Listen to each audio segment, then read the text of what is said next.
And we do a little 3, 2, 1, go time. All right. All right, everyone. Welcome to another podcast, G Money, everything real talk, everything about mortgages and real estate. Today I'm here with a few friends, Hans and Liana. Welcome. Thank you. Yes, these are my self-built real estate moguls. So what do you think about that one? I mean, it's got a nice ring to it. I don't know if we consider ourselves there, but I'd say we're climbing there. We're climbing the ladder to aspire to that, I would say. Yeah. Well, I think you've done an excellent job. Really, why I brought you in today is, I've had some feedback. People have listened to kind of the how-to and how people buy homes and how you buy that second home. It's nerve-wracking. Mm-hmm. And you guys have not only done it once, twice, 3 times. I don't know what number we're up to, but we're getting up there in count. But to me, the success is that you were both able to quit your day jobs to get to this level. And that's got to feel amazing. Yes. Yeah. Definitely. A little surreal. Yes. Okay. It's definitely different and an adjustment too. Yeah. Living on the clock our whole lives. You go to school, and then we come from, governmental and educational jobs where you're still living on the clock. Yeah. And it's great. There is a sense of freedom, but also a sense of, manage your time well. Yes. Don't have too much fun. Yeah. Right. Yeah. No, and you're self-employed, and self-employed, I'm sure there's how-to handbooks, but there's really not. And in every industry, every profession is slightly different of how you manage your time. And to me, that's probably one of the toughest things as being self-employed. But those that are successful, if you can even say the word, do very well at it. So let's kind of start back. I always loved the history of how we've met, how we got to this point.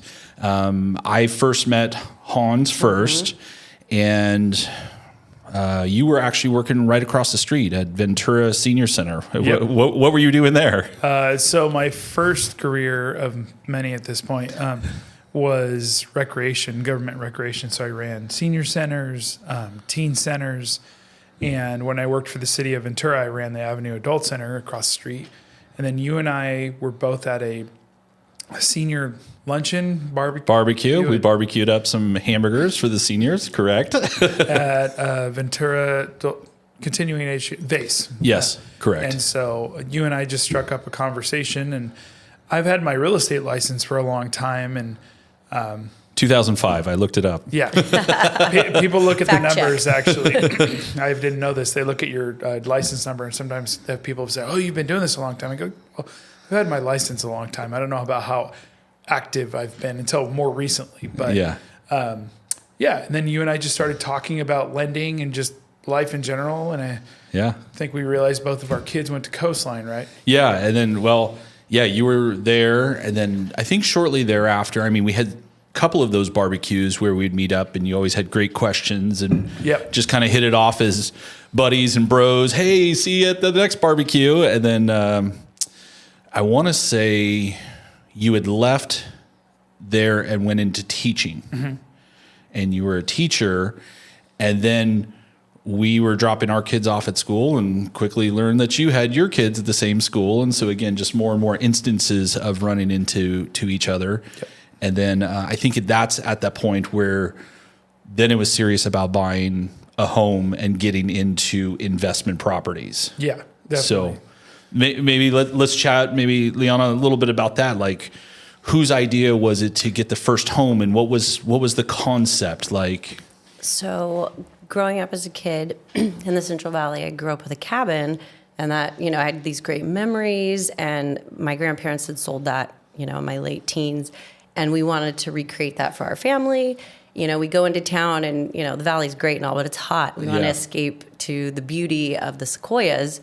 And so I think we were at a place where we just wanted a family cabin. Yeah. And we wanted something that would pay for itself. And so we just kind of started looking, and we got lucky enough that family friends ended up owning the cabin we were interested in. Oh, okay. And had already had it set up as an Airbnb. Oh, wow. So we were like, great, this will, somebody else will pay the mortgage. Like that was really all there was to it. Yeah. Was like, we use it when we want and someone else is paying for it. This is perfect. And from there, Hans is very techie and is good with his hands. I have more he's artistic too, but I love design. Before I went into education, I wanted to be a interior designer. So that's a passion. We both love to sling hammers. And so we kind of took what they had, which was great, and improved it in some ways because we were able to fully run it from afar. Right. But it was a great launching point because they already had, the people up there to help us as far as like if we needed, boots on the ground, right? Yeah. So that was a great place to fall into. And then from there, we kind of were like, oh, wait, like this is making money. The essentials, the structure, you kind of got a gift, not only on the home, but also a lot of that was set up. As you said, I also own a cabin from afar.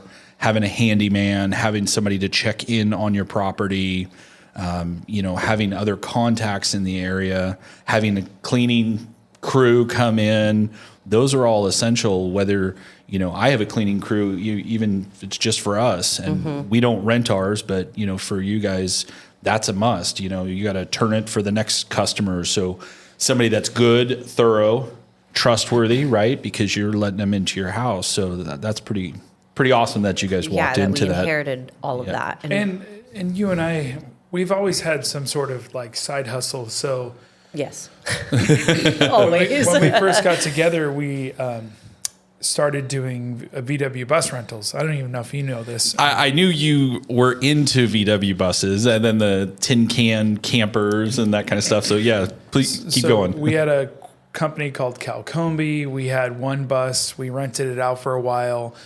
Then we realized, I love this, by the way. Yeah, we realized that most people that are of younger descent can't drive stick, and so we just realized with this company it was like a lot more work than we were willing to do, and it was just going to be a lot more repair, and then it turned into let's fix up buses. So on the side, we would drive places. I would drive out to Arizona and Northern California and tow things from out of the grave back to our house and then restore them. Mm-hmm. And so we kind of started, if you think about it, realizing the importance of having different vendors to work for you and organizing on how to get things done. And then we had our first kid and we did addition on our house. And when we were doing that, I think both of us were like, oh, this is a lot. Putting our son down to bed, and then I'd be out in the driveway doing manual labor stuff, and then we'd organize it. She would help with the marketing and making it look good and pretty, kind of like what we do with our cabins, funny enough. Yeah. Well, you bring up a good point, and restoring it. It was like our VW buses were our mini rentals in a way, sure. Right? Because we were marketing them to sell them or rent them, and so. And then the buses we were flipping, we got to a point where we hit 20.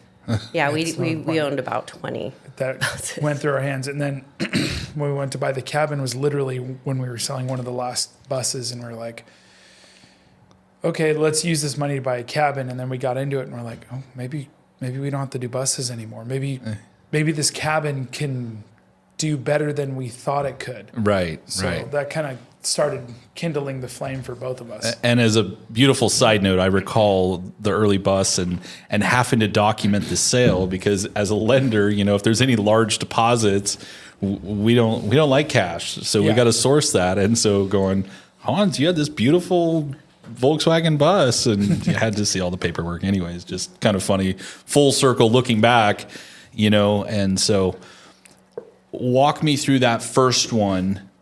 And how long before you decided we want to do this again? We want to scale this. And at that point, was it, let's just do another one? Or was it, hey, let's grow to a certain number? Where were you thinking early on? Until we run out of money, which happened pretty quickly. Well, go ahead. No, go ahead. We had excuse me, I have a little bit of a scratchy throat.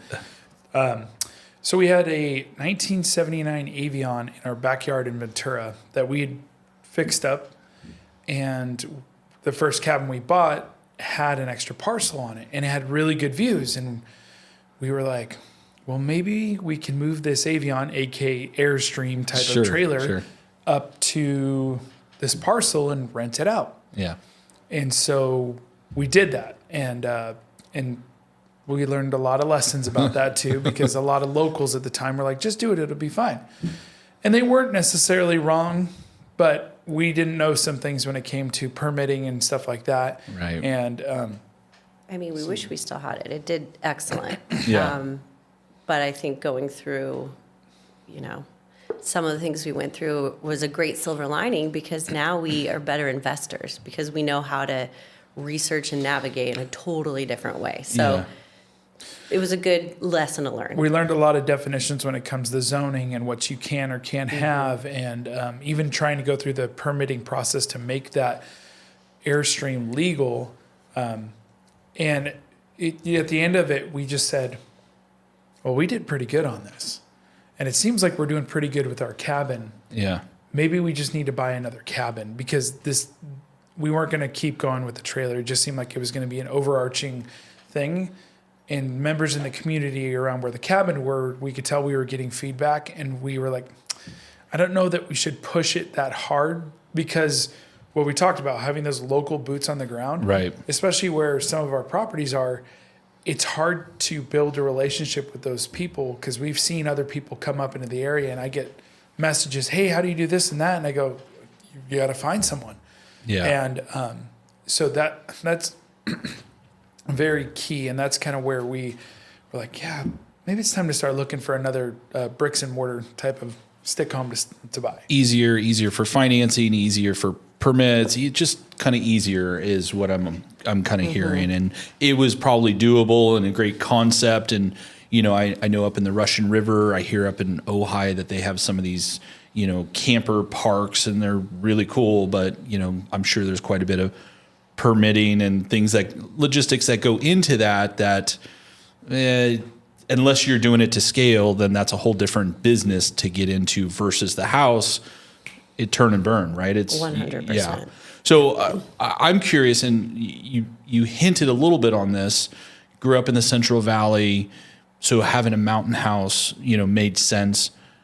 How did you kind of select the area that you've kind of assembled a lot of your cabins? And if you don't mind sharing where that is, if you want to or not, Yeah, but no. it's up by the Sequoias, right? Yeah, so it's Camp Nelson in Ponderosa, and as a kid, I grew up with a cabin in Camp Nelson. Okay, so you were familiar with it. Okay. And I took him up there one time, and he fell in love with the area. And it's kind of funny, you know, kids grew up here in Ventura, and they're like, oh, the ocean, shmah, shmah. And I was like, oh, gosh, the ocean is amazing.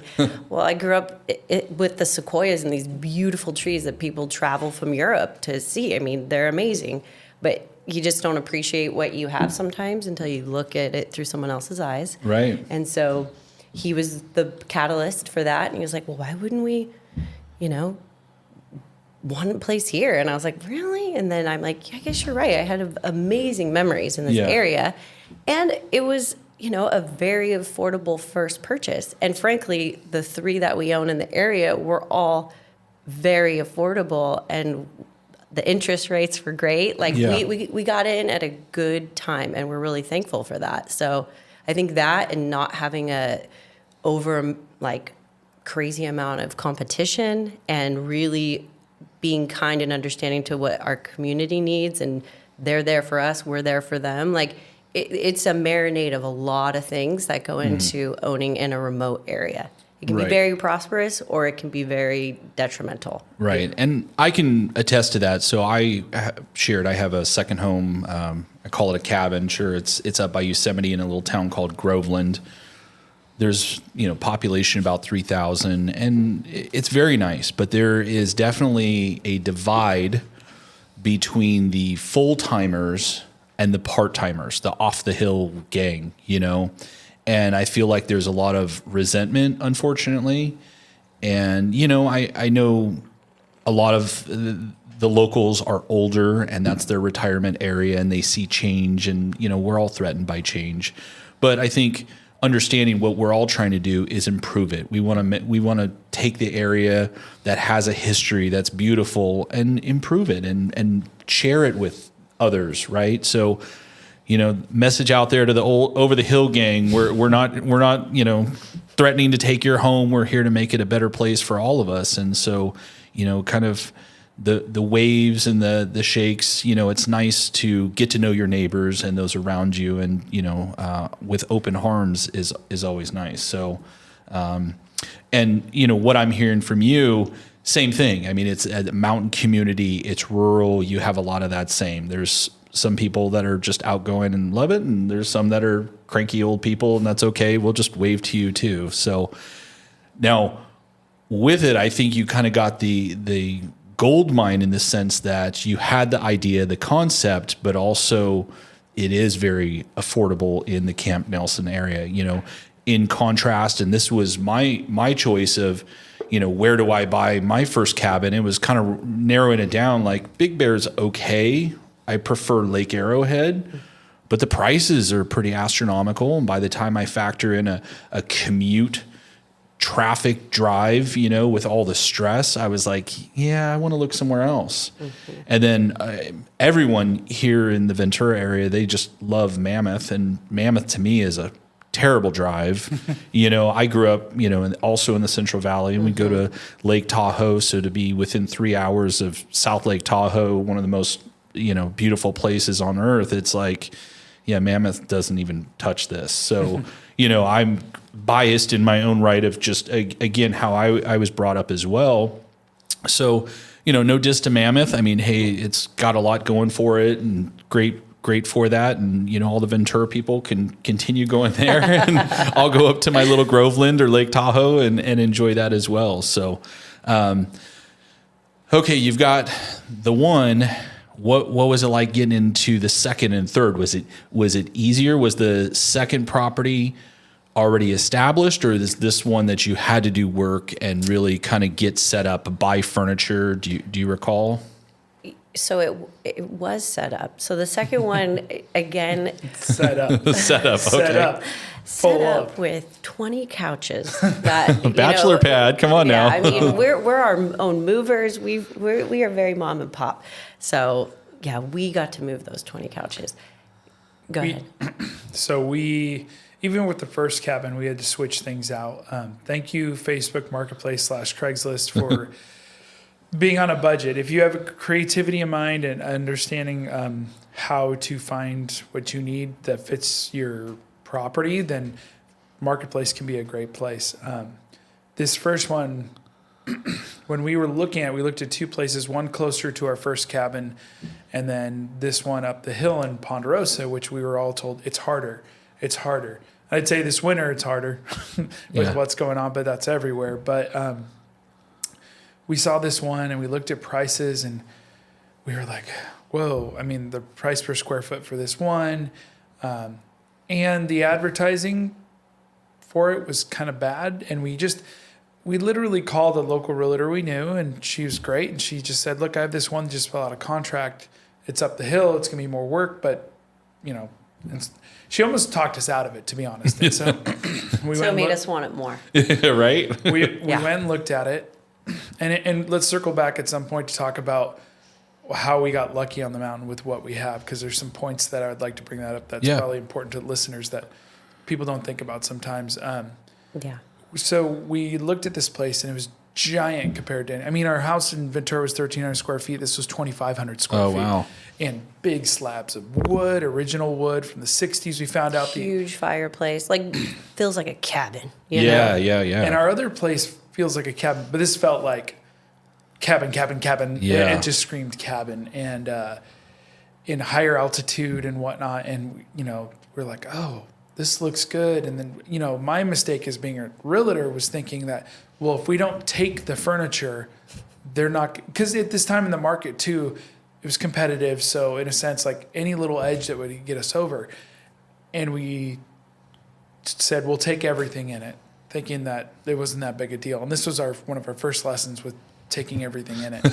I said, don't do it. He's like, they're not going to sell it to us. We don't want to hurt their feelings. We did it 2 or 3 times after that. We never learned our lesson until maybe now. But we bought it, and it turns out the couple that had wanted to buy it originally were in contract that had fallen out, called back right after we got into contract And their reason was like they didn't like it that winter was lasting this long. It was 7,200 feet. I'm like, it's winter in the high Sierras. Yes. It stays probably during all winter. And Maybe you should choose another location. Yeah. so we got lucky, but Liana's right. We showed up with a U-Haul truck full of furniture, and we left with a U-Haul truck full of We furniture. moved twice to move in. Yeah. Please tell me there was some type of bear rug there and some skis up on the wall. I mean, you painted this warm, cozy cabin. What? We kind of did that. It was just a lot of old furniture and grandma quilts and lots and lots of beds and lots of couches. Yeah, the occupancy was pretty crazy, and it was haphazard occupancy, right? It was like, well, you could stay on this couch and this single bed and this double bed and this other bed in this room, like a bunk room. And Sure.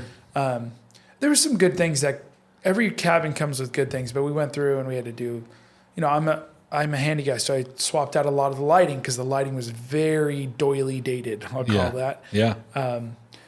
And we tried to keep as much charm as we could with the original cabin because there was a lot of just wood, lots of big slabs of wood. And yeah, in the end, it just ended up being a lot more work, like 2 straight days of just basically moving stuff around before we could even get to like decorating and stuff like that. Right. And Leanna's really good at that. Anyways, sorry, I talked too much. No, you're fine.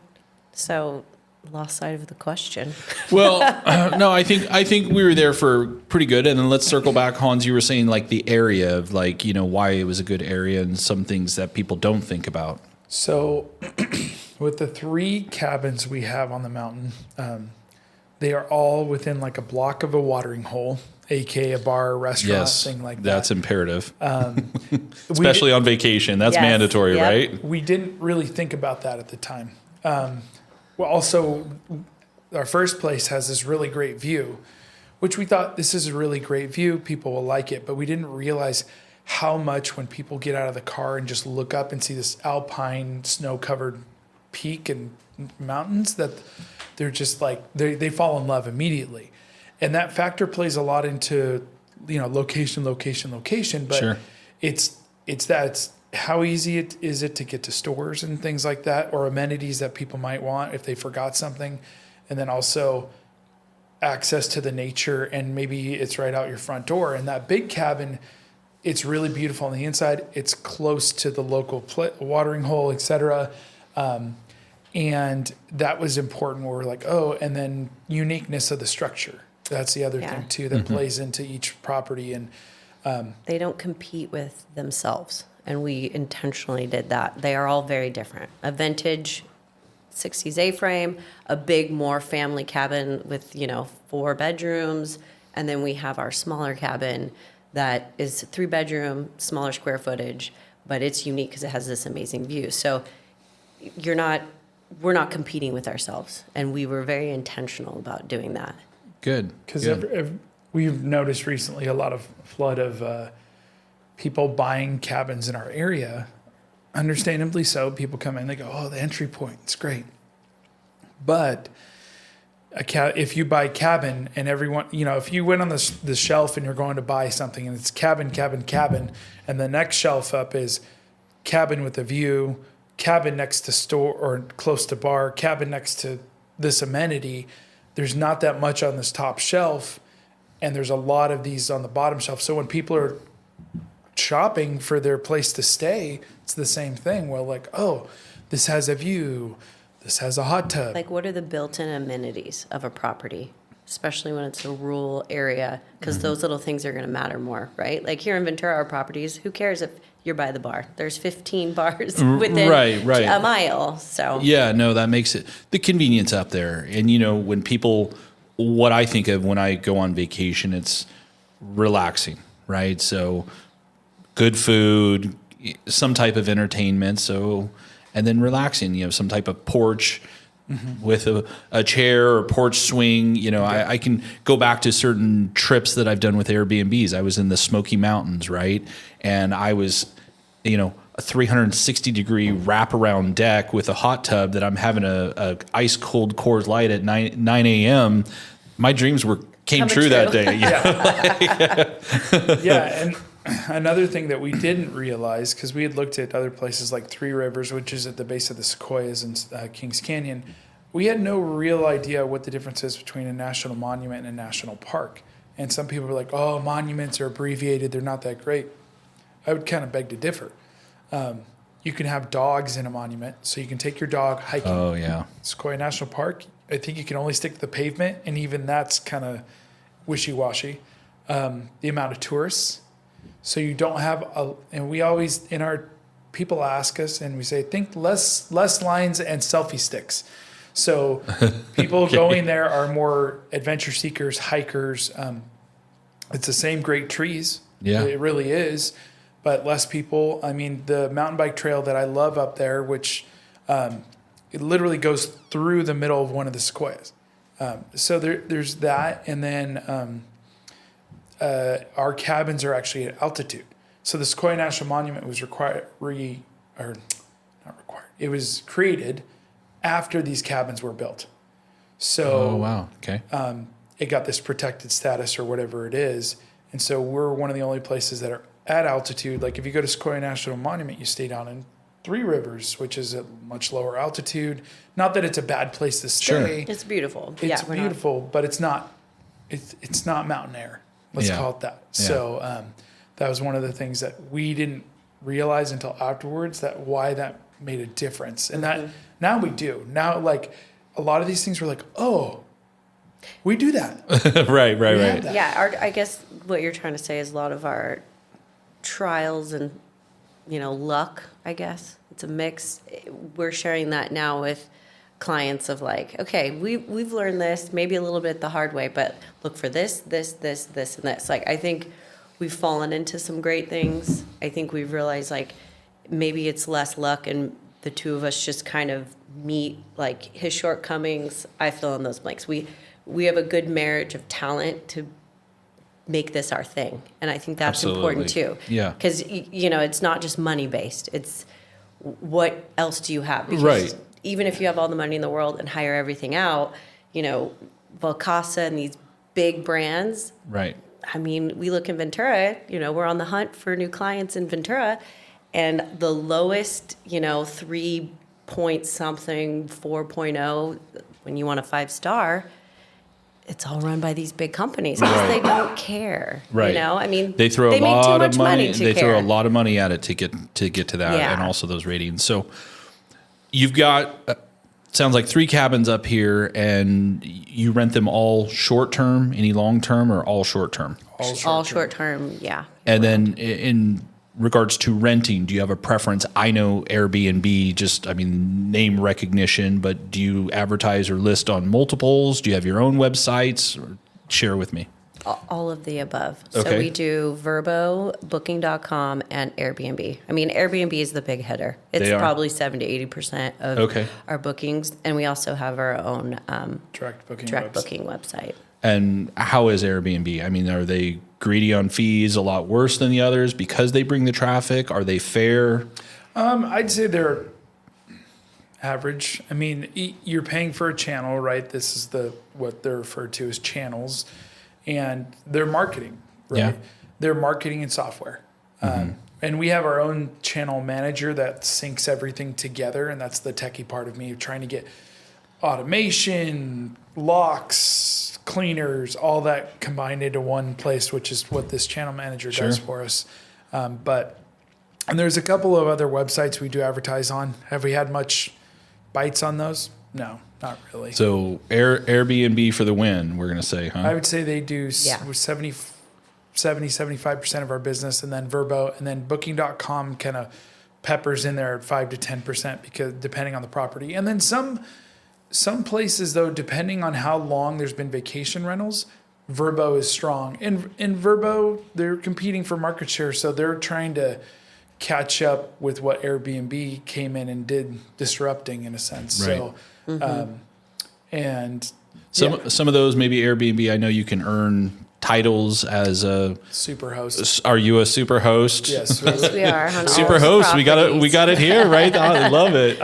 And we didn't really understand it until more about the metrics of that. And there's a bunch of stuff like SEO stuff that's happening with how to make your listing better. There's a million. What are the cabin titles? Come on, let's hear. Oh, they're always catchy, well, and right? this is the funny thing because They used to be. that used to be the big thing, right? You got to get a catchy title, like Sequoia A-frame or like. Yeah. But now that's not how you want to do it because the SEOs, you want those catchphrases. Okay. So everything is like in the title. It's a hot tub, Sequoias, dog friendly, whatever. Gotcha. That's what gets you the generating more Well, and views. I this guess was our first mistake. I remember our first title for Sutherland, the one we talked about earlier, was Slate, and because the couple that we bought it off of, they said it was Slate Mountain View, so we called it Slate Mountain View Retreat Camp Nelson. very lengthy. And we did okay, Sure. and then we started to realize, well, hold on a second, where are our guests coming from? Bay or LA for the most part. They don't know where Camp Nelson is. So Yeah. they're not searching for Camp What Nelson. Slate Mountain is. They don't know what Slate Mountain is. Right. So now it's like, Sequoia, right? I Yeah, think that's it's the big Mountain hitter. Mountain View, Sequoia, hot tub, EV, family, or Yeah. dog friendly. Like it's all these like basically keyword search stuff because that's the thing. And then your hero photo, your main photo that looks good. Yeah. So it happens to be me sitting in a hot tub with in the back With of a Coors Light at 9 a.m. Yeah, exactly. I think there is a beer in his hand. And the best part about that photo was that we just filled the hot tub with ice cold mountain water. Oh, And yeah. we turned it on, but it wasn't hot. It was like the water was like 40 or something. Sure. And I jumped in, and we took a You're a picture. good real actor, quick. honey. You look very I relaxed. probably maybe relaxed. Maybe that helps. But yeah, that's Therapeutic ice bath. yeah. So you did notice at some point you were like, hey, let's switch up the names, and just the naming, the title, you did feel an impact positively. Is that correct? Yeah, and I think Wow. with everything, you have to keep evolving. So we're always educating ourselves with, listening to Bigger Pockets, or we've purchased some, from some of the gurus out there, how to increase your listing. And I would say, we're hitting it probably 80 just because of what our own trial and error, but it's like, oh yeah, this, like what makes things pop. Our properties here in Ventura, I have bold colors that I've used in design, and they're like, have that be your like front picture, because everybody else has got what, gray, white walls, and then boom, you've got this like dark Stands green, or it's like an eye catcher. So these little things, you're like, that was a happenstance that I had already done that, but I'm like, oh, maybe this is really attributing to why we're being successful. Do you guys, and I don't know your quality here, so don't take this wrong. Do you hire like professional photographers, or like do you guys have a fancy camera and do some good stuff, or are these iPhone shots? So it's a mix, right? So Okay. so now we are 2.0ing all the properties. Yeah. So I would say a year and a half ago, we went and got professional photographs the taken of mountain. the mountain in our place in Kernville. I will say in Ventura, we probably should. We're still running, a year and a half later on my Yeah. iPhone And photographs. I mean, did you notice a difference? This is what I'm kind of like curious about, is like you up the quality of, what people can envision or see. Does it make a difference? Is it worth the return on the investment? It is. I think it is. I don't know how much. We were doing 2.0 on all our listings, like we're going back through, because you have to keep Keep them fresh, keep them Yep. popping. And so now we're realizing how much probably that marketing tool of like, as much as we have Airbnb and all this stuff and SEO and all these things Yeah. that can bring your listing to the front page, Yeah. the photos could be better, and we're looking at photography and trying You to just figure reminded us it's something we need to do here locally. that out. Yeah, and that's as we're realizing, because the other part that's happening is there's a lot of people that have jumped into this game, Right. and a lot of them without, and again, we jumped in without really knowing. Thankfully, we had people that we knew already doing it that could give us some pointers to have a good starting point. Whereas some people just jump in and they buy a place and they go, oh, we can do this and da-da-da. And then recently, not the past couple of years have been such a flood after COVID surge and of traveling or revenge travels, some people call it, with how much people came back into the travel market. And then now you're seeing that taper off or go back to more of a normal travel season. So and then you take that and then an increase in supply and demand. Then people are like, what do I do? How do I do this? And it's a job. A lot of people got into this as a hobby and making easy money. And now it's like, it's a job. You actually have to do something. And I want to say a lot of this looks glorified from the outside. And why I brought you guys here is the testament of the hard work that you've put in. You're both very humble. You're both very smart. You both came from the education profession and were able to achieve a level to quit your job, both of you, to do this full time. And that is, that takes a lot of gumption, but the confidence to know that you're going to succeed and that you are succeeding in what you're doing and you're doing it well. You're doing it better than the next guy and the next guy. And that's what separates you guys is you have to think through this, not just, I'm going to buy this house and it's going to rent itself. It takes work. And, it sounds like, Hans, you get in there, you do the mechanical, you're doing the repairs, you're switching up lighting. Liana gets to do the bold colors and market it properly. I mean, there's a lot that goes into that you guys are doing and you're doing it well. And I'm excited because I've been this small part on the sidelines of watching you guys, go from one home to two homes to how many homes do you own in total? Well, we've bought and sold some. Okay. There's some trial and error Sure. in there. Yep. We have 8 that we're vested in right now. 5 that are just between the two of us. Sure. And then 2 partnerships. I love it. And I wouldn't call you a small part because You're a big part. Are you kidding? I've done a few loans here and there. Let's just say You've that. done 12 for us? I don't know. What was always neat is Hans just, asked me, he'll call me and just ask me these questions. And, I can tell you want to grow your knowledge and you want to grow your wealth and what you were doing. So it was like, how do we do the next one? Yeah. And then we do a couple and it was like, okay, this was a little tough. How do we do that next one? It's not just, financing. We have requirements and guidelines, and it's great that you have these properties, but how do you show them on your taxes and prepare them? There was a collaboration that we did, and that was fun for me to share that knowledge with you. And that's what I do. This is why I have this podcast, is to share the knowledge that I forget I have parked up here, 22 years of, deciphering tax returns and how to read a Schedule E and a Schedule C. It's like, it shouldn't be, there's secret sauce to get financed. It should be, tell me, how do we do that? And I recall we sat down topa. Yep. That's the great. 3 of us, as well as my wife, Sarah, and we shared some beers and shared some knowledge that day. And it was great. I mean, we learned so much from you. I think we sit there and we do our meetings and we're like, okay, well, this would be great. All right, let's call Greg. How could we make this happen? He'll give us the thumbs up or Yeah. Well, and that's part of it too, is I think the first time we bought a cabin, it was overwhelming, right? You're like, are we going to be able to make this payment? What are we going to do? We have a small child. We're going to have our second kid. How are we going to afford this payment in case things happen? And we had things happen. We've had fires, floods, and snowstorms, and just all kinds of different things happen. Welcome to California. Yeah, seriously. And realizing how to navigate that and being creative. Creative financing is another thing. Like I keep learning more and more about it, not just from the lender's perspective, but even just outside of a lender's perspective, or how clients navigate things, or self-employed people, and how some people jump the gun or they do things. Mm-hmm. Like we just had that workshop that you had, and there was things that I was like, oh, I didn't even think about that. Yeah. I had a self-employed workshop, again, just trying to educate those. It's, I always say on the tax returns, it's a tug of war, right? It's a tug of war between the taxpayer, you're that earning that income and you want to retain as much as possible. Mm-hmm. You've got the IRS, they're I don't want to say sharks, but let's call them hungry sharks so we can go pay for all these benefits we give everyone for free.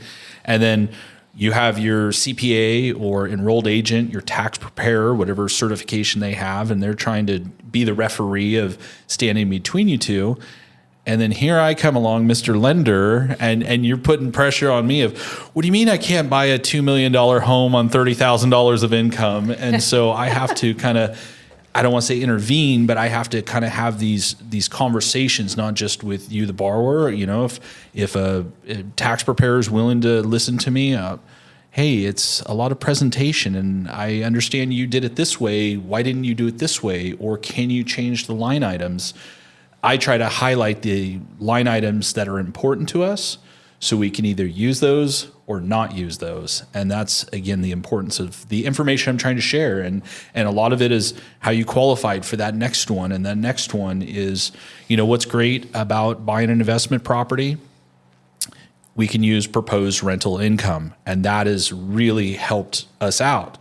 The downside is it takes a lot more capital down payments, right? And so, you know, speaking and attesting for Liana and Hans, you know, they sold, I'm not going to say everything, but as the outsider looking in, I saw Volkswagens being sold, campers being sold, vehicles being sold. Hans was commuting from Ventura to Oxnard on his bicycle to go to work when he did punch the time clock. And so, like, how many people are willing to make that sacrifice? Kudos to you, Hans. I mean, that is just, I mean, both of you, it's as a relationship, you need cars, you need a car. So it's that trade-off and that inconvenience that you guys were willing to push yourselves beyond to get to where I remember the countdown. Can I quit my job yet? Can I quit my job yet? I know. I think I had already put my notice in, and we came in to see you, and you were like, "All right, we can green light this." I was like, "Thank goodness," because he doesn't know I already gave him my letter. I know, and that's interesting too, because like we sold our car, or we had this van. You know, we realized a van life thing. You had Ford Transit, it was 4-wheel drive, all the things. And then I think one day we were both looking at each other going, this is a nice van. Yeah. It can kind of go off-road, even though it's 4-wheel drive. Yes, it can't go off-road. And what are we doing with this? And prices have gone up because of COVID. So it was kind of like van. Or another house. A-frame cabin. Right. What are we doing here? And so we sold that, and because luckily I was close enough to bike to work, and I had already started biking to work just as a form of fitness, and then I was like, well, maybe God bless you. Form of I need to do that so bad. Well, and it turned out to be a good blessing because we just finally got a second car after 2 years or a year and a half. Like, you know, we both quit back to having 2 vehicles. Oh, you wow. know? All right. Yeah. Life's Literally normalizing. I love it. Yeah. And being able to travel. You know, we left for 3 months with our kids, so we've taken a alternative path, and there's been things that are scary about it. We're the yin and yang. Yeah. I'm kind of like, it's all gonna work out. It's cool. Let's do this. And he's like, sounds good, but what about this? So I think it's good. He reels me in, and I kind of force him to get out of his comfort zone. Flexing the wrist muscle, I think that's a big thing. Is you don't realize when you get to the second cabin, like you said, is you start to go, okay, this isn't as big a deal as I thought it was, right? And as scary. The other part is like I call it beg, borrowing, and steal. So you beg each other to make accommodations to make it work. You borrow money from wherever you can. Sell a vehicle. Maybe it's your mom. Right. And stealing is like you steal equity from your other home to buy another home. Yes. Like, you know. Yeah, what a great little saying. I love it. It's not necessarily the best practice per se. If you just have to have it timed right. And I think some of this stuff we've just gotten lucky with the way the market's been and the way things have happened like that. And then the other part is just not feeling afraid. You know, I think some people get in their head that they can't do things, and then you realize you have parents. And some people don't have parents that are there. We never try to rely on our parents, but there's been 1 or 2 times where it's not that we needed to borrow money from like my mom. It was like, hey, Mom, would you mind co-signing on this so we can make this happen? And she's like, yeah. No big deal. And that's something people, you kind of have to. Don't be afraid to ask. Don't be afraid to ask, yes. Well, I mean, entrepreneurship to the T, this is what this is. It's a person willing to take a risk. And, you know, we start out with modest risk, buying your first home, right? You know, we do it for a lot of reasons, for shelter, to own something, hopefully make some money on it. And there's a challenge for many people to get to that level, just to buy that first home. But there's a lot of resources, and it's just overcoming the nerves or whatever's holding you back, and having faith that it's all going to work out, right? You got to have a solid job that you can commit and pay for it, and obviously qualify for a loan. And then, as you said, there's beg, borrow, steal. I mean, you can borrow for the down payment assistance programs for, the modest down payment, 3%, 5%. There's programs out there. There's even a new one coming out with up to 20% that is going to help a lot of people. And then, you have retirement. If you've worked at a decent W-2 job, whether it's a 401k or something like that, a lot of times you can borrow against that. You're borrowing from yourself, And so what you guys have done is just the next level. Now it's on an investment property, but had you never bought your primary residence to be able to tap into that equity, had you never had jobs to have some retirement and, great family to offer you support, there's resources there to get that. And I think a lot of what you do, what I do, is overcoming the obstacles that people see in front of them. It is possible. It is doable to go from one house that you own to managing 8 properties and quitting your full-time job. And that's, you guys are an inspiration. A lot of people listening to this, like, yeah, I'm going to do that one day. And it's that one day. It's like, you got to turn it in today and just make shit happen. That's I'm going to throw it out there. Make shit happen, people. Like, don't be I told you this, entrepreneur. Like, I want to be entrepreneur. I'm going to do that. I'm going to do that. And then you keep saying that, and all you do is consume material, consume podcasts like this, and say yeah, and then you don't do it. Yeah. You just you chance it. Yeah. Now, you're at managing 8 properties. I know there's repairs here and there. I want to hear a few tidbits of, okay, these are Airbnbs. People are on vacation. Somebody's fucked some shit up. Let's hear it.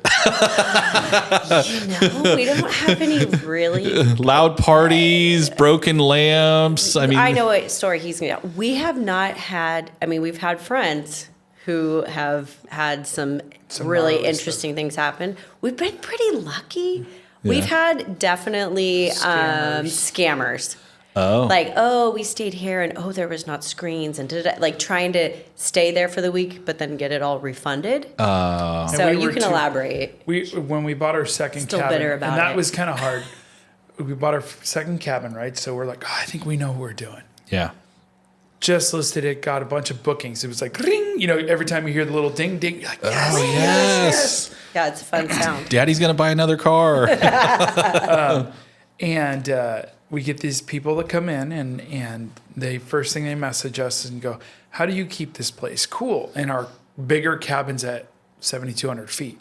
The highest it ever gets is 80. Maybe 90 on a very rare occurrence. It's like 75. It's like perfect Ventura weather up there. And it drops down to 50s at night. So, sorry, sir, we don't have AC as an amenity. It's not listed.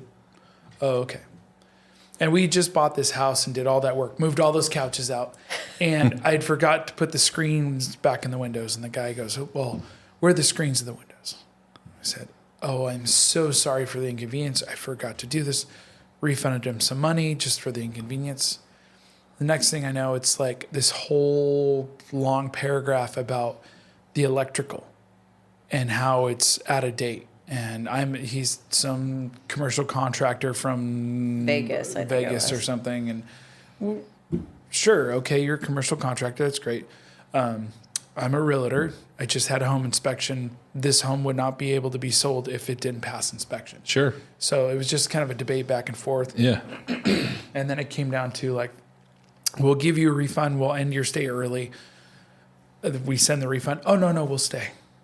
So I was like, that's funny. As soon as I give you the refund, you decided that it's okay and acceptable to be here. Yeah. And then just a bunch of rhetoric back and forth and threats. And we were still pretty new to the Airbnb game. So we're like, oh my gosh. And had we known that there was a bunch of stuff. Well, this is where we come into play because he's like, I don't know. We don't need it. This is stressful. I'm like, I was like, it's like lightning striking. Like, how often is this going to happen? And it really hasn't happened again. So And we have Ring cameras, and we're very forthcoming with our messaging. So I feel like those people who want to tear it up see, like, this is what you're agreeing to. I mean, we have had neighbors go, hey, somebody's up on the roof, and we're like, get down, you're going to break your leg. Yeah, somebody was sledding down the dry roof. They're like, how do you know we're up there? And we sent them a picture of themselves sitting on the roof. Oh, my gosh. And, and our neighbors I'm sorry, by the way. I didn't mean any harm. That guest was classic when I said, hey, are you guys sledding down the roof? What do you mean? Well, no, my neighbors tell me you guys are sledding. And this is like fall. We've actually had people on 2 roofs, Slate and the Sequoian. And this last one, if they sled off to the edge, it would be a 10-foot fall. So it even concerned me more. Right. And I just kind of gave them the dad talk on the phone. I was like, look, they're like, well, we didn't know that wasn't okay. I'm like, really? Common sense says that you're not supposed to be on a roof. Sorry, I just happened to look at your. Oh, all good. Yeah, and that one was interesting. But our messaging it really combats a lot of, I think, people trying to scam or have parties or slam people into, like pack people in. Part of it also, location. Our place is remote. Yeah. This isn't a place where it's downtown or anything. And even our places in Ventura, we've been pretty lucky. I mean, that was one of the risky things too, is I remember coming home from visiting her mom and she's doing a bunch of research on Ventura because we hadn't had a vacation rental in Ventura yet. And she goes, we have to move. I'm like, what do you mean? We've been living in this house for 8 years. We just did an addition. I put this cool shipping container in the backyard, put a deck in and a hot tub, big avocado tree. We're set. And this is all during COVID. So we were in that space a lot. And she goes, no, we have to move. Like, there's no question about that. With what I'm looking at, it would make sense. We could buy another home, move into it, and our old home could help pay the new mortgage. And it was like... And do it again. and then that's the path we're on right now. Yeah. Yeah. So that was one of those things. It's a risk, though, because this is a place we brought both of our kids home from the hospital to. We love that home. We still love that home, but we get to go visit it, and that's what we love. We still go and throw parties there, but yeah, I mean, that really, when we did that, I was like, we're gonna quit our jobs in the next year. Yeah. And lo and behold, a little over a year later, I quit my job, and then you did 4 months later. Yeah. Now, I'm sure, sounds like you guys have everything down to a science, and just kind of circling back to when you acquire a property or even guide somebody, it's not just the down payment acquisition cost, right? It's not even the few homes you've been lucky where they've already been pre-set up with some beds. I'm sure there's like a checklist or, what's a ballpark or range of, hey, I need $10,000 to get beds and sheets and, the amenities. Is there kind of a number that you have slated? There is a ballpark. I've learned that I don't like to scare people, so I lowballed it, so now I highball it. No. That's it depends on the square footage. Of course, and how many rooms, right? 2 bedrooms or 5 bedrooms. You got a lot more mattresses. And what are you going for? Are you going for something more upscale? Are you going for something more bohemian where you can kind of be a little more funky with what you have in the house? So I would say, rule of thumb, let's say a standard 3-bedroom, 2-bath home. Sure. To outfit it where you're like mid-level nice. Yes. $20,000. Oh, wow. Okay.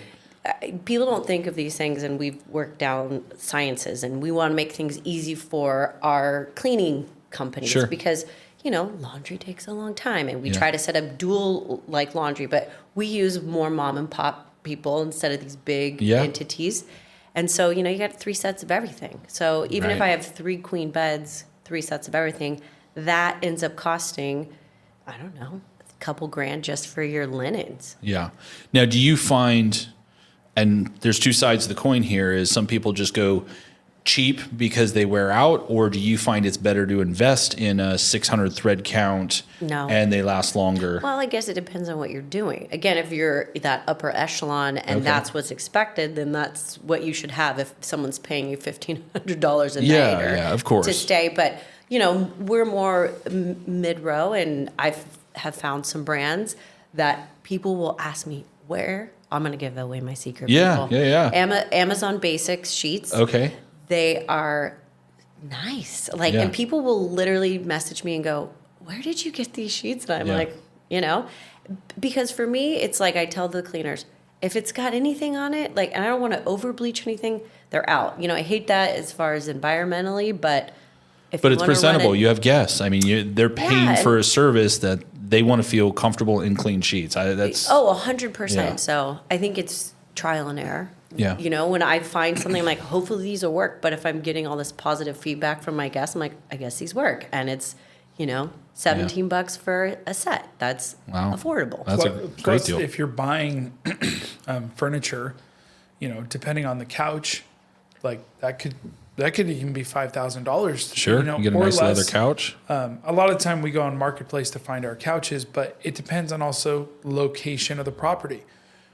Can I get away with what style of couch can I get away with in this property? I mean, and by get away with, I mean style-wise. Cabins have a certain style to them, which you can put certain types of furniture in there versus putting those in a mid-century home in Ventura. Exactly. And even the automation part. So we put a new lock on. Locks are $300 or $400. Right. It's heavy on the top end, but once you start running it right, you know, it can be amazing because the automation and, you know, we are building a business, so it's fury. Right. But I'm like, okay, well, if we got to like a threshold of where we feel like all our needs are met, we can spend time doing other things. Like, it is work, but it does pay itself off. I know you have a few properties here in Ventura, but also Camp Nelson is, I don't know, 4 hours away. Three hours. Three. How often do you find yourself actually needing to go there? Are you there every few weeks, every few months, as needed? Every few months, but for the most part, we have a good enough relationship with locals to take care of business when we need to, and our cleaning people. Yeah. I mean, I was there 2 weeks ago and I put flooring in. Yeah. And part of that sometimes comes down to the beg, borrow, and steal. Yeah. I am stealing time from myself versus paying a contractor to go put flooring in or HVAC. And I've learned a lot of things on my own. Would I rather not do that? Yeah. At this point, I wish I was at the point where I had a bunch of extra income. But again, you got to build to a point where you can then afford to hire out, or at least know it's worth your time to hire out. Right. As of right now, I mean, we left for 3.5 months. Again, we were talking about selling cars. We sold all of our nice cars. We got in an old diesel truck and a cab over camper, and we traveled and stayed in Airbnbs and stayed camping, mostly Airbnbs, because the truck camper was not as ideal as we thought it was. It's not as idealistic with 2 children as the Griswolds went north. I think you went up to Oregon and Washington, right? But we were able to run our places remotely, and during our peak season, was it work? There was still definitely work to be done, but once you figure it out and you get your systems right, and again, we're always improving. So now we're not in a maintenance mode yet, but if we were in a maintenance mode, once you've kind of got through a lot of the trial and the setup, like I said, it's heavy in the front end, then it is great. But we are not maintenance yet. We are boots on the ground. Let's go, build. Right. So. Or add amenities and experiences to our properties, whereas. You don't ever want to be stagnant. So maybe maintenance mode isn't the best because we are always assessing. I mean. Right. It sounds like there's a round of hot tubs going in, and that, you know, added value for the consumer that's going to stay there. Is there certain items that are non-negotiable that are at every property, like activities, board games, bunk beds, like something that, like, I mean, of course there's mattresses and sheets, but like, you know, like activities or something that's, I would, you know, what are our like criteria, like leather couches, you know, is our big thing. Just keeping it clean. Hot tubs. We have hot tubs both of our properties here. Yep. We like to make all of our properties animal friendly and baby friendly and kid friendly. You know, we laugh because we're like, okay, maybe as we grow, we do like places for 4 people, smaller, less families want to stay. You know, it's great what we do. So kid friendly, like, does that mean you have playpens? We have playpens. We like have pack and high plays. chairs. We have, you know, toys. Some of them have little houses for kids. Sure. Just so when parents are on vacation, they can feel like they're on No, more no, of a no. vacation. Those are huge. We also have that. You know, Yeah. our girls have outgrown them, so Yeah. we've kept them up there. So again, we have guests or somebody wants to use our place, then hey, we've got a pack and play. Don't pack it. We got it. And we have like baby backpack, right? Because people get there and they go, "Oh, it'd be nice to go for a little hike." Oh yeah, Throw the kid in the backpack. I think our first place, I put gates on the porch. Yeah. yeah. And, you know, the people we bought it off were like, "Oh, it's fine for kids and babies." And I was like, No, it's not. Well, and dogs. The even helicopter if bombs, they'll come out. you, Yeah. yeah, or just like the kid could fall off. And we Or have people- bears. Right. yeah. We have bears. Or dogs, you know, like they're all, you know, and some dogs won't just hang around on the porch like our dog. They'll run off. So Yeah. somewhere to contain. I'm familiar. I mean, the whole economy and inflation's gotten kind of tough on all of us. And the other aspect that I see is insurance has gotten extremely tough, especially in the mountains. Is that an ongoing battle for you guys? And is this also something like, I'm sure you look at your expenses and you have to moderate what you're charging per night? Like, I mean, you guys stay on top of that. What do you think about the insurance? Any comments? I mean, we had normal insurance before fires. And now we just have the FAIR plan, which covers pretty much fires. Yeah.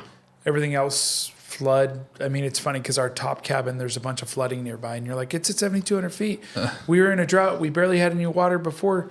And now it's like there's streets that have 4 feet of water on them because of snow banks that have created ice dams. And then, wow. so thankfully our place didn't get flooded.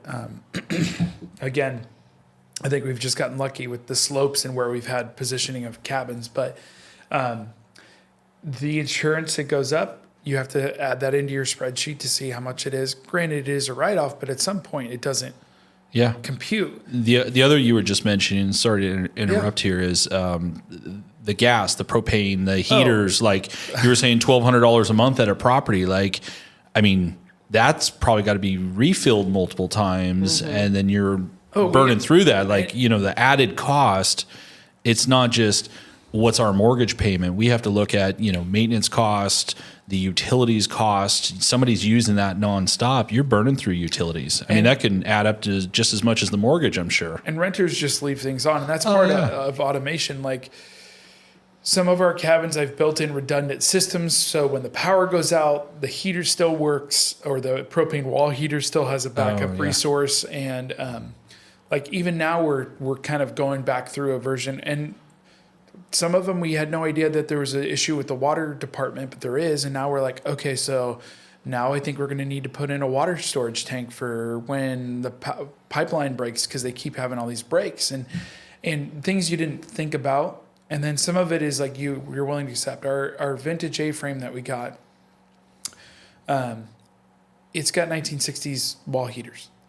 They drink electricity like nobody's business. And we haven't put anything propane in there yet because we're just going through the second round of like getting it up to date and making it better. And like we sat there and we looked at the bills after year one, and then we're like, if we just put in a mini split, we would like, it would pay for itself in 3 months. Sure. Yeah. So, but then it comes down to who's putting that in, how much does that cost? Right. Well, And that's there's- a big thing on the mountain. I mean, take whatever it would cost here in town and double or triple it because they have to go up the hill. Oh, I had a plumber tell me that it cost $500 minimum for them to drive 45 minutes from the base of the mountain up to the top. And I said, but do you drive out to this other community that's 45 minutes away and charge them? No, it's only when we go up there, we have a surcharge for the mountain. And I just, Well, we learned that early on with appraisals. The appraisal fees that we have battled in your area. I've been embarrassed to come back to you and be like, we've put this out for bid and nobody wants it, or this is the price there. I think the biggest one was 1,600 or something. Yeah, I'm like, astronomical oh my like that. gosh, sorry, so sorry. It's not on me. It's not your fault, It's Greg. the appraiser independence, and basically we have to place the order, and then the AMC, they get to select the appraiser or try to beg and bribe them with some money to even get them to do the job. And, you know, I think working with the local realtors up there, you know, they can tell you there's only one or two normal, you know, appraisers that will do that area. So And they contacted, that was the funny part on some of them, that appraiser, which they, granted, I'm an agent, so they're allowed to contact me. Sure. But they contacted me for numbers. Yeah. For rentals, because this is something we didn't touch on this, but short-term rentals numbers aren't necessarily used. They're very rarely used currently in the mortgage industry. In the mortgage industry, everything is catered towards long-term rentals. And this is, I'm going to say, I'm always the middleman here to explain and defend lenders, right? But, think of it as risk. When something's very high, it's a lot of times for a short term. And so we like to see trend lines. How long can you rent a cabin for $5,000 a month? There's going to be seasons that you may hit $5,000 a month. There may be a $2,000 a month. So whatever that short-term rental, the peaks and valleys are a little too high. So we prefer the long term. What's going to be comfortable to sustain? And so the long-term rentals where it's, leased at a reasonable amount for somebody that's there full time, that's really where the guidelines are catered towards, unless you have it on your tax returns, the Schedule E that shows the numbers. Now you have a year of history showing that you brought in $100,000 revenue on this property. It makes sense when you can now document it. But on, a printout, the Airbnb printouts here and there, we just can't use those. We're looking towards the leases and the Schedule E's where it's established. Right. So, yes. We've covered quite a bit here. Just a few other questions that I have. You've hinted on the area, but let's just talk about the property itself, looking at it through the lens of an investment in Airbnb. What amenities or features, is there anything that you look different at as would I live this in my, as a primary residence versus an investment? Like, do you not like stairs or 2 stories or, like anything like that come to mind? No, I don't think anything's off the table. I mean, a few of our places have stairs. It doesn't seem to be an issue of any sort. I think you start with, I just start with a raw research of Airbnb. Yeah. Because that, happens to be the biggest platform for short term. And it's the uniqueness.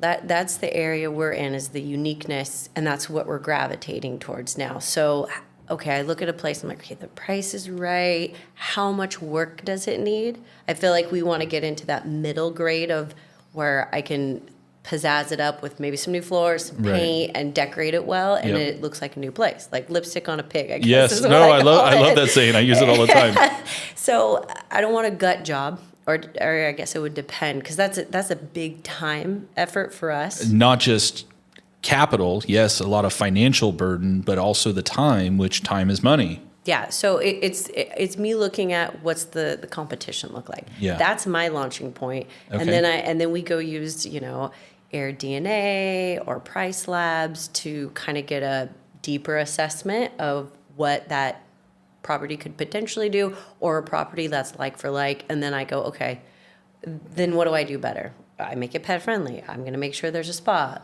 Let's have some, outdoor, built-in swings. Let's have a nice fire pit area. All those amenities. I want someone who is super particular and checks 20 different amenities for us to be boom, we're one of the 5. Got it. So I don't know if that answered the No, question. it absolutely does. I think here's what my takeaway is: a good house is a good house. So you want something not necessarily turnkey, because obviously it's a price point, right? The nicer it is, the more expensive you pay. So something that you can come in that has a lot of the features, the comforts, the amenities that you can modestly invest to make it yours. Exactly. And then from yours, you want it, how do we compare to our competition? That's what I always look at. How do I compare to my competition? Okay, they do that. I want to do that better, but I also want to do this. And so again, when it comes down, there is no competition, because you've taken them out of the water of everything that you offer. And I would think another thing, and this is kind of what we're phasing into right now, is properties that are house hackable. So we have a place in Kernville that came with this little rustic cabin, which would be great to outfit, and a perfect little place for a couple. It's right downtown Kernville. It's two houses. So there's a front house Well, that's I'm talking about house hacking. So yes, Yeah. sorry, I guess I should. or property Lay that hacking. out. I Property guess. hack. Land hacking. You're right, property hacking. Somebody's hacking here, We're okay, hacking. guys? Stick with us. And then our property where we had said, our first property, we had put the vintage Airstream or Right. Avion up there. Now, we're looking at doing a real structure up there because it's such a beautiful spot that, we're trying to like build on what we already have. Mm-hmm. So that's like the next phase. So now if that works, I'm going to be looking at property that I'm like, okay, what's it zoned? Could I add a shipping container in the back? Could I turn this into 2 properties? So Right. that's what we're wedging ourselves into now. So Being able to expand on it later to have even a larger return on your initial Exactly. investment. Well, and we got to talk to you about this. I've talked to you before about construction loans and things like that. Right. But Glad yeah. you're sitting down. We'll have a whole side boy. conversation on that. But like finding property, and that's why we bought Kernville, is at a home on one parcel, and the back parcel is 1A. And this is a property we've partnered with our friends Paul and Yes. Lisa on. And this back parcel is an extra acre. It's got a pre-existing old cabin that's not in service, but it's there. Mm-hmm. And so we just were like, well, this could have multiple income streams. Right. And that's something now with how competitive things have become, is also looking at properties on how to make them in multiple income if possible. In Ventura, it's interesting because we've come down to this road too now when we look at properties, or even I've been talking to you about a friend of mine, a client that I'm helping him try to identify a vacation rental. And we go down all these paradigms. How does this look? How does this stand out? What's the competition look like? How does this make us better than everyone else? And it's hard. It's harder now because, for instance, a home in Ventura, we're like, well, if somebody added this amenity, this amenity, this amenity, then we're apples to apples. Now, are they going to do that? Not necessarily, because some things people just are non-negotiables. I will not do that. I will not deal with that. And that's fine. But we have to now pivot and look at our properties from a different paradigm also to say, how do we stay competitive? Yeah. Granted, I think with what's happened recently, there might be some people dropping out. Yeah. It's not the Airbnb busted, but it's more of the hobbyists that will be possibly either relinquishing in the sense of maybe getting a manager to take over their property, which drop for us. We're starting to Yes. manage properties. Yeah. Yeah. But also people just saying, this is too hard. And you wanted a horror story. We had a friend in Yeah. Kernville, bought and sold. They might have used you actually. Probably because We send everyone. Yeah, thank you. Thank you. Greg Abrams, American Pacific Mortgage, your number one investment property lender. Yes. So they bought a place and they got this renter in that was a scammer. And she was crazy. And they only had one property, right? And so they're self-managing. And depending on your personality, it's hard not to become emotional when people say crazy things on the interwebs and tell Yeah. you things. And this lady even went down to the energy. Oh, your energy is off. I don't like your place. Did you know that people cooked meth here? And our friends are like, oh my God, what is she talking about? my gosh. And, inspections happen. None of this really happened. And they called me because I was their agent when they bought it. And Yeah. I just said, this is a scammer.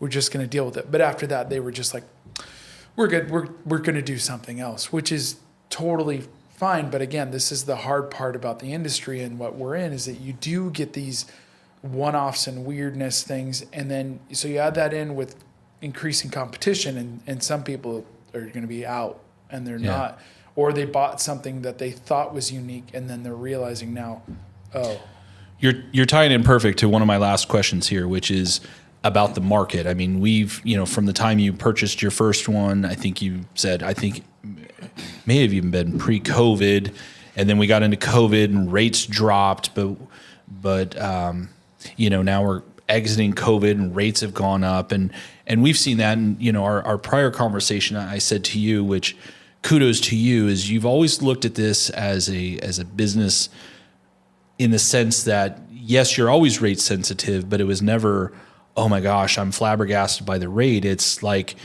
what's the numbers pencil out to be? What can I rent this for? What is the obligation and liabilities against it? Can we make money? Can we make enough money for our investment of capital, our investment of time, our investment of what it's going to take to set it up? And that, to me, from day one, you've always managed well. But we are seeing a shift in the market, and rates have gone up, and I could have a whole nother conversation of that.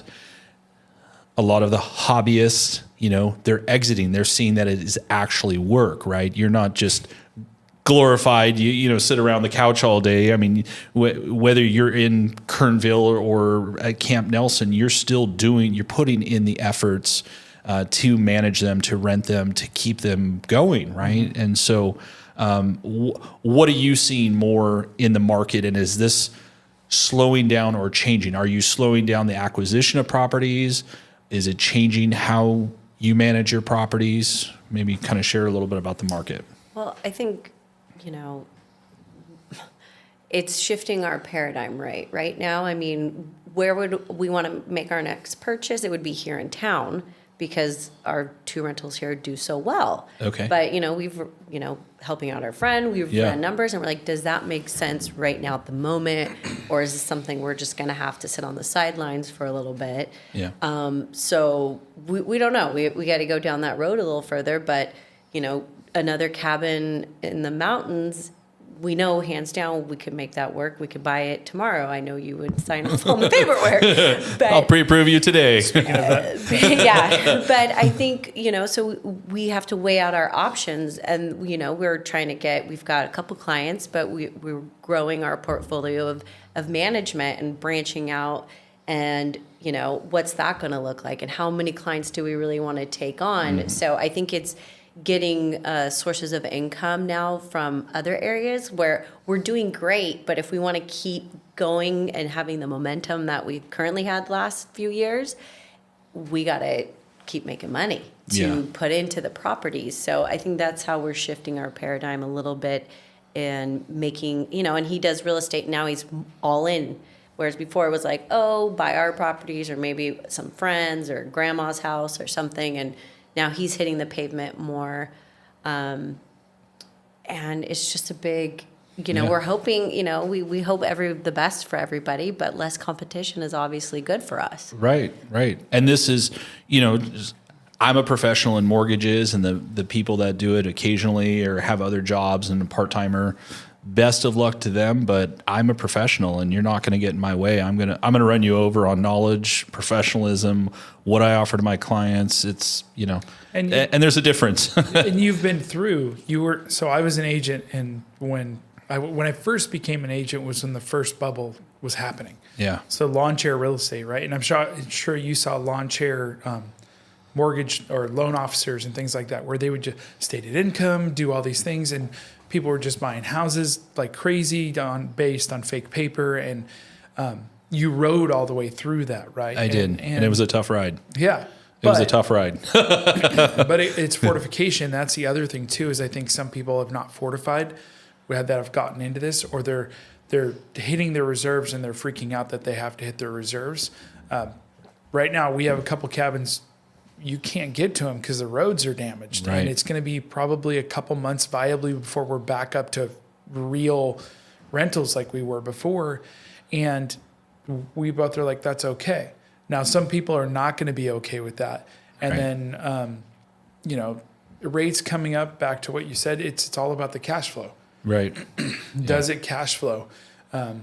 Long-term renters, old school investors are going to look at it, and sometimes they'll say it's okay to take a loss at the first 7 years because by year 9, the rents will eventually increase, the buy and hold property, and then they'll be able to make all that money back because of appreciation and because of rents going up. It's not a bad model, but it's not a fast get rich quick thing. Right. And a lot of people have jumped into this thinking they get rich quick, and some people definitely have.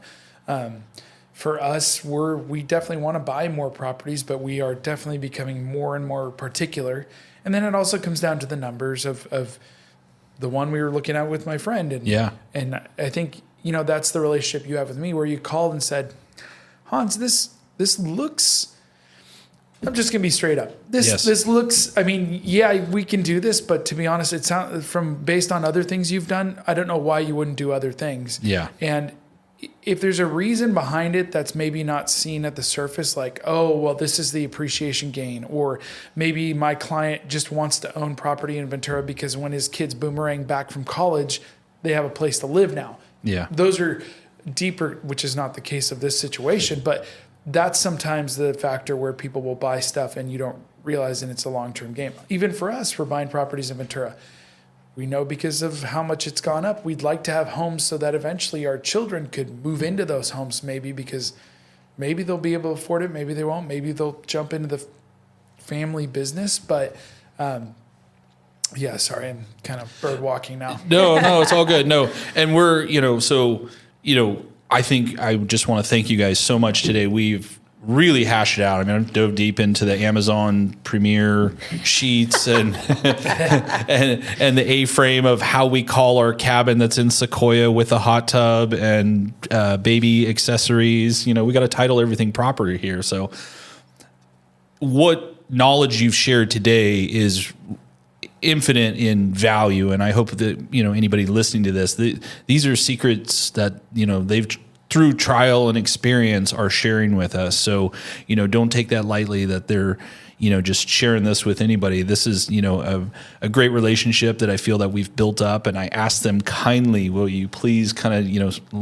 speak and kind of share what's made you guys so successful? And I really appreciate that. Not only your own properties, but now you're managing other properties, you're doing the real estate. Any closing thoughts on anything you want to share, and also how we can find you? So please take it away. No, just, it's business, it's work. It can be easy, but you have to make the right steps to get there. And for us, obviously, I'm a real estate agent with Suncoast Downtown Ventura, but we do have an Instagram, which is Sequoia NC is the Instagram, or at Sequoia NC. And then we have our main direct booking website, which is sequoianc.com. And C as in the ocean sea. So Okay. it's the 3 words, Sequoia, A-N-D, and C-S-E-A.com. Love it. That's a great little, yeah. Properties at the Sequoias and properties at the sea. Yeah. Beautiful. So, yep. Cool. Thank you again for coming in and joining us. Thank you, Hans. Thank you, Liana. And listeners, thank you for listening in, and we'll catch you next time. Thank you. Thanks for having us.